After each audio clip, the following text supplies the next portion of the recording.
Philippine Islamic Burial Act pirmado na ni Pangulong Marcos. Brigada Maricar Sargan, ibrigada mo! Brigada!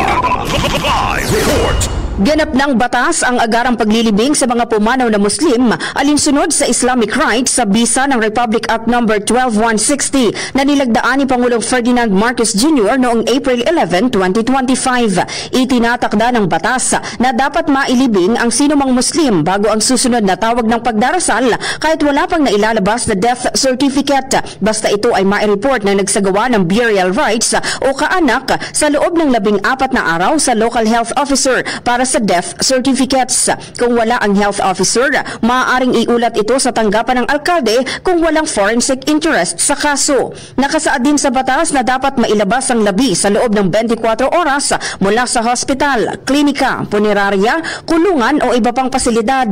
Dapat itong nakabalot sa puting tela, nakalagay sa leak-proof cadaver bag o wooden bags at maayos sa nakatape o bandage strips. Hindi maaaring ipagkait ang paglabas ng labi kahit may hindi pa nababayarang bayarin sa hospital, doktor o iba pang gastos. Basta may isusumiting promissory note ang kaanak. Sino mang haharang sa pagpapalabas ng labi sa loob ng 24 oras ay maaaring makulong ng 1 hanggang 6 na buwan o pagmumultahin ng 50,000 hanggang 100,000 pesos o parehong parusa ayon sa utos ng korte. Samantala, maglalabas naman ang Department of Health at ang National Commission for Muslim Filipinos ng implementing rules and regulations sa loob ng 120 araw matapos maging epektibo ang batas.